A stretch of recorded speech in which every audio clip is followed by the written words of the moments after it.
Hello everyone, आप सब कैसे हैं। मैं उम्मीद करता हूं कि बहुत अच्छे होंगे और अपनी पढ़ाई को बहुत अच्छे से कर रहे होंगे।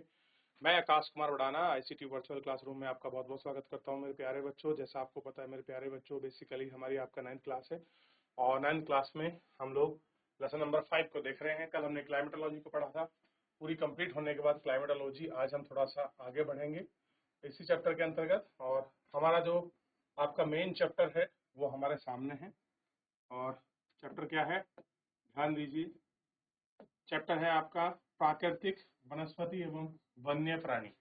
इनको हम लोग आपका देख रहे हैं, ठीक। और इसी पर हम लोग एक एक करके आपका बात कर रहे हैं और सभी को हमने गौर करके आपका देखा और पढ़ा है। चलिए, क्या आपने कभी स्कूल, घर, ऑफिस, मैदान की भांति वृक्ष, झाड़ियां, घास, पक्षियों को देखा है? कह रहे जो आपका आपने देखा होगा स्कूल है, घर है, अपने आसपास खेत वगैरह में जो मैदान में बड़े बड़े प्लॉट होते हैं उनमें आपको पेड़ पौधे, पक्षी, पशु पंछी दिखाई देते हैं। क्या एक ही प्रकार के हैं? अलग अलग तरह के होते हैं। भारत में एक विशाल देश है, इसमें आप अनेक प्रकार की जैव रूपों की कल्पना कर सकते हैं। क्या कर सकते हैं? आप अनेक रूप के जो जैव है, जैव की कल्पना कर सकते हैं। हमारा देश भारत के मुख्य 12 जैव विविधता वाले देशों में से एक है। कितना है? 12 जैव विविधता वालों में से एक है। लगभग 47,000 विभिन्न जातियों के पौधे पाए जाने के कारण यह देश में 10वें स्थान पर और एशिया में 4थे स्थान पर। एशिया में हमारी क्या रैंक है? हम 4th पोजीशन पे हैं और पूरे वर्ल्ड में हम लोग 10वें नंबर पे हैं। 10th and 4th, Asia 4th और वर्ल्ड 10th नंबर। भारत में 15,000 फूलों के पौधे हैं जो कि विश्व के फूलों का 6% है। टोटल फूलों का 6% विश्व का कौन रखता है? तो ध्यान दीजिए, ये भारत रखता है। इस देश में बहुत से फूलों के पौधे हैं जो फन, शैवाल, एल्गी, कवक, फंगई पाए जाते हैं। भारत में लगभग 90,000 प्रजातियों के जानवर हैं तथा उनमें विभिन्न प्रकार की मछलियां, ताजे समुद्री पानी में ये सारी चीजें पाई जाती हैं। यानी कि अलग अलग प्रकार की वनस्पतियां हैं, अलग अलग प्रकार के पेड़ पौधे, घास, पशु पंछी। और हम कितना विश्व की जैव विविधता को समेट रहे हैं, कितना परसेंट हम डाइवर्सिटी में कितने परसेंट हम लोग आपका पेड़ रखते हैं, पौधे रखते हैं, पशु पक्षियों को रखते हैं, उसकी पूरी रैंकिंग एशिया और वर्ल्ड के हिसाब से है। क्योंकि एशिया महाद्वीप है और विश्व में देशों के अनुसार रैंकिंग है। ये बहुत बड़ी बात है। जो आपका विश्व का 2.4% आपका पार्ट रखता हूँ, तो हमारे पास विश्व का 2.4% लैंड है मात्र, और उसी में हम 4th नंबर और 10th नंबर पर रैंकिंग करते हैं। कितनी बड़ी बात हो गया।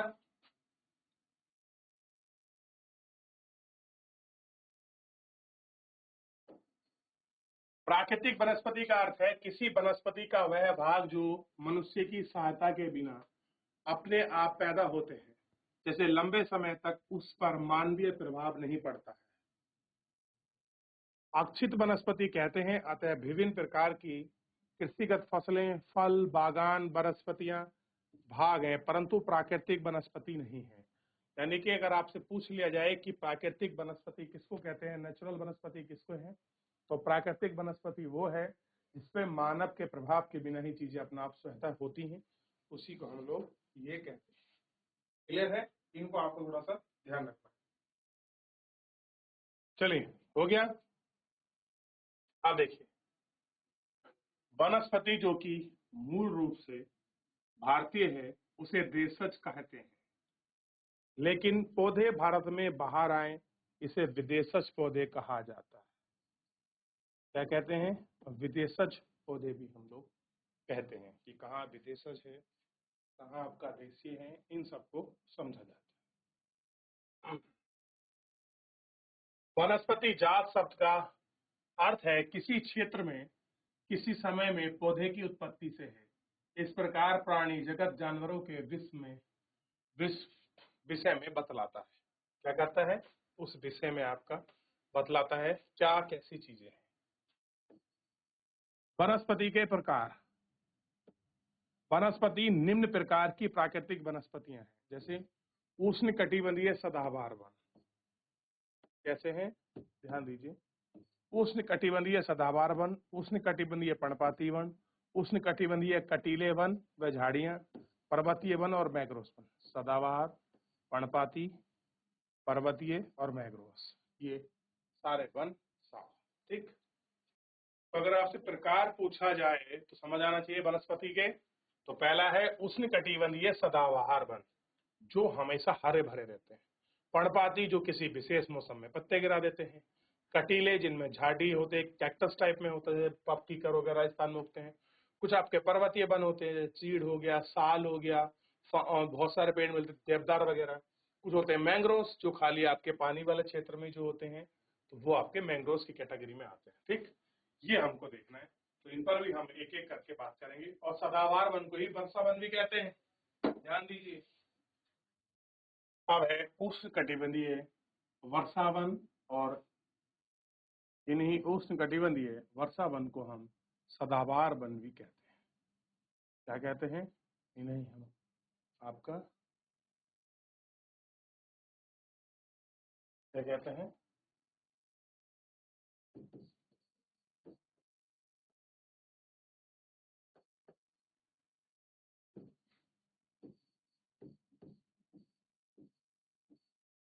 ठीक, देखिए, ये वन पश्चिमी घाटों में अधिक वर्षा वाले क्षेत्र, जैसे अंडमान, लक्षद्वीप, निकोबार द्वीप समूह, असम के ऊपरी भाग, तमिलनाडु के तट के समीप भली भांति विकसित हैं, जहां पर 200 सेंटीमीटर से अधिक वर्षा होती है, तथा थोड़े समय के लिए शुष्क ऋतु, शुष्क मतलब होता है ड्राई, वर्षा ना हो उस समय में। और वृक्ष में 60 मीटर, बहुत हाइट होती है 60 मीटर, इससे अधिक ऊंचे वृक्ष पाए जाते हैं, क्योंकि ये वर्षा पर निर्भर और गर्म आर्द्र रहते हैं। अब जहाँ वर्षा होगी वहाँ आर्द्र भी होगा, ह्यूमिडिटी रहती है, और गर्म होगा टेम्परेचर भी, तो वो आपका भाप बन के ऊपर कंडेंसेशन होगा, फिर रेनफॉल होगी। ठीक, अतः इस प्रकार की वनस्पति में वृक्ष, झाड़ियां, लताएं उगती हैं, और ये वन इनका विभिन्न ऊंचाई का इस प्रकार पर देखने के लिए मिलती है। ठीक, वृक्षों की पतझड़ होने से कोई निश्चित समय नहीं होता जाता है, वन साल भर हरे भरे रहते हैं। पहली बात क्या है? 200 सेंटीमीटर वर्षा है। अब वर्षा है तो शुष्क एरिया होगा जहां पर गर्मी होगी, ऑब्वियस बात है, और ह्यूमिडिटी होगी तभी तो वर्षा होगी। तो ह्यूमिडिटी वाले क्षेत्र और वर्षा वाले क्षेत्र में ये चीजें पाई जाती है। लताएं होती हैं, झाड़ियां होती हैं, बेल होती हैं, उनको हम लोग आपका देखते हैं। ठीक, तो इसको लिख लीजिए, वर्षा वन, सदाबहार वन के बारे में। चलिए आगे बढ़ते हैं। अब सबसे इंपॉर्टेंट है कि यहाँ वृक्ष कौन कौन से पाए जाते हैं। तो यहाँ वृक्ष पाए जाने में इनका व्यापारिक महत्व, अबुनास, जिसे एबनी कहते हैं, महोगनी, रोडवुड, रबड़, सिखोना। आप इनके पत्तों को देखिए, इनके पत्तों में आपको डार्कनेस मिलेगी, ग्रीन बहुत मिलेंगे, डार्क ग्रीन मिलेगा आपको। चाहे रबड़ का देखिए, रोडवुड का देखिए, महोगनी का देखिए।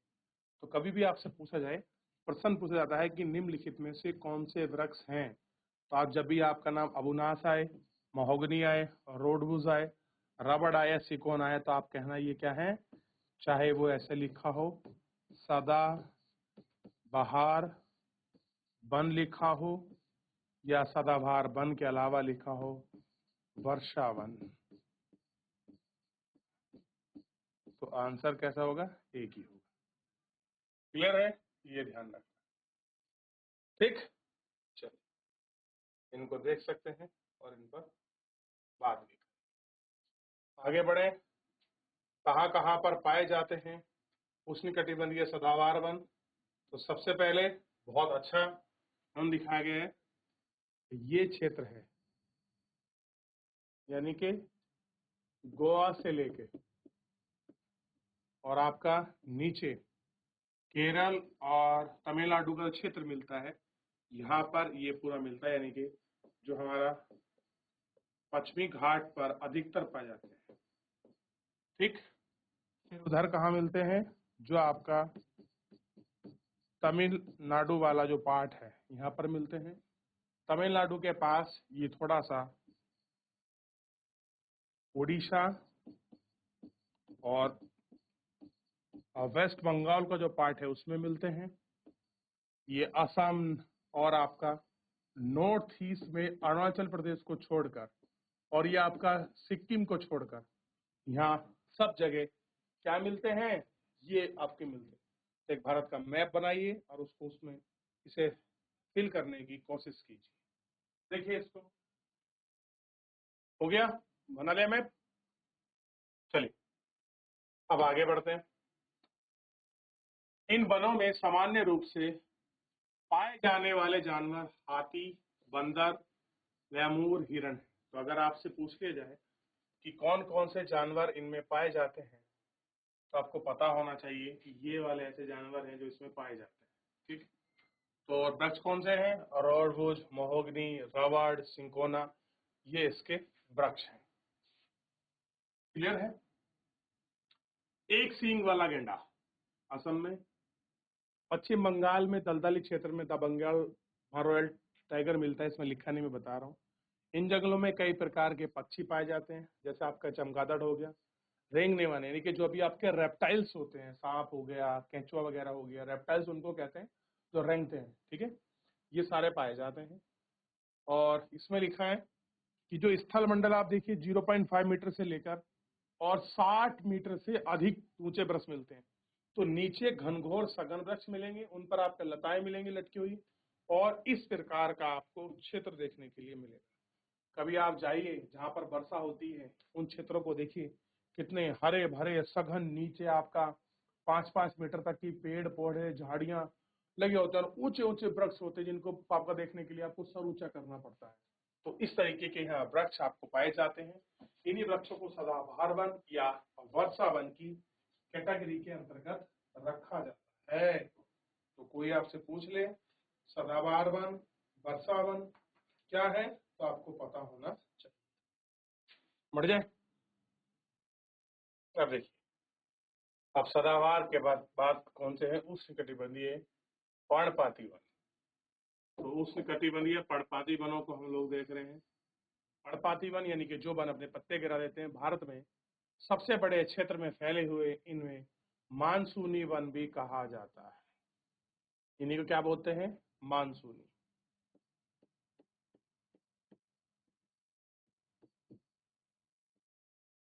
ठीक, ये क्षेत्र में विस्तृत है।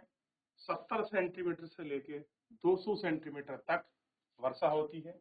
इस प्रकार के वनों में वृक्ष शुष्क ऋतु में 6 से 8 सप्ताह के लिए अपनी पत्ती गिरा देते हैं। 6 से 8 सप्ताह के लिए अपनी पत्तियों को आपका गिरा देते हैं। जल की उपलब्धता के आधार इन वृक्षों को आर्द्र तथा शुष्क पर्णपाती वर्षा में विभाजित किया जाता है। किसमें रखते हैं? जल की जैसी उपलब्धता होती है, उन्हीं के आधार पर इनको पर्णपाती वन में रखा जाता है। इन्हें आर्द्र या आपका नमी वाला वन क्षेत्र पाए जाते हैं। 100 से 200 सेंटीमीटर तक वर्षा होती है।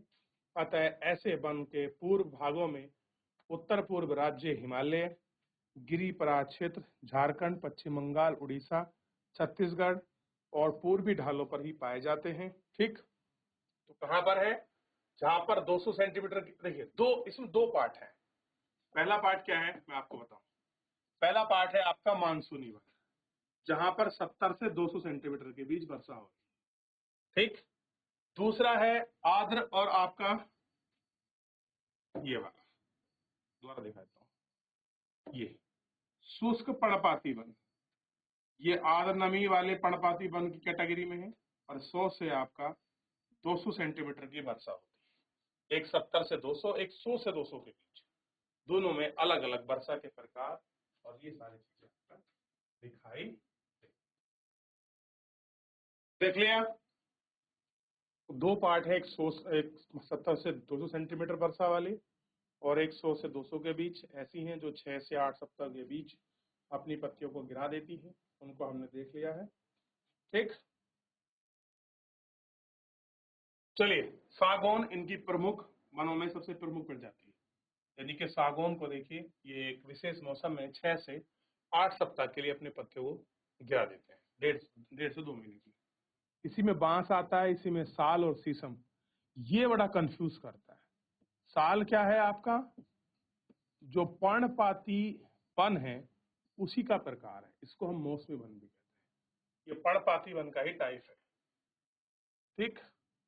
अच्छा, ऐसे ही क्या है, चंदन है, खैवर है, कुसुम है, अर्जुन है, सहतूत है और वृक्ष है, ये सारी चीजें इसी के अंतर्गत आपका पाई जाती है, ठीक।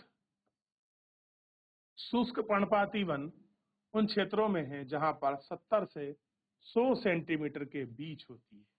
ये वन प्रायद्वीपीय पठार में ऐसी वर्षा वाले क्षेत्र हैं जो उत्तर प्रदेश, बिहार के मैदान में पाए जाते हैं। प्रायः इनमें सागौन, साल, पीपल, नीम के वृक्ष उगते हैं।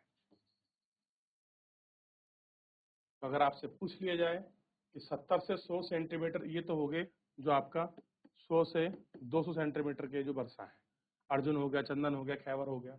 कुछ कम वर्षा में उगते हैं तो सागौन भी उग सकता है, साल भी, पीपल भी और नीम भी। ये जहाँ कम वर्षा है वहां भी ये आराम से उग सकते हैं। बड़े भाग कृषि के प्राय साफ कर दिए जाते हैं और कुछ भागों में पशु चारण भी होता है। अब साफ हो गए तो क्या होता है, कुछ में पशु चारण की जो व्यवस्था है वो भी आपको इसमें देखने के लिए मिलती है। क्लियर है ये आपको। तो ये सारे वन हैं और देखिए कहाँ कहाँ पर पाए जाते हैं, इसको हम देखें। ये जंगल में पाए जाने वाले, यहाँ पर कुछ आपका सिंह पाए जाते हैं। सिंह और शेर अलग अलग होता है बच्चों। सुअर, हिरण, हाथी, विविध प्रकार के पक्षी जैसे छिपकलियां, सांप और कछुए, यानी कि कुछ इसमें रेप्टाइल्स भी पाए जाते हैं जो आपका ड्राई में रहते हैं। तो ये इस प्रकार आपको ये देखने के लिए मिले।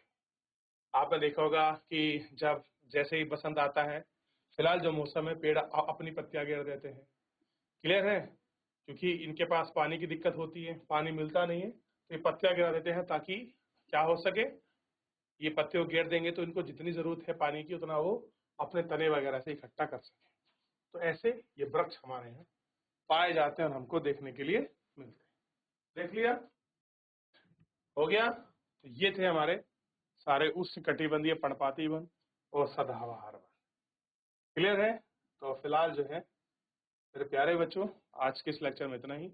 मिलेंगे नेक्स्ट लेक्चर में, तब तक अपना ध्यान रखिए, स्वस्थ रहिए, अपनी पढ़ाई को बहुत अच्छे से करते रहिए। मुझसे जुड़ने के लिए आपका बहुत बहुत धन्यवाद।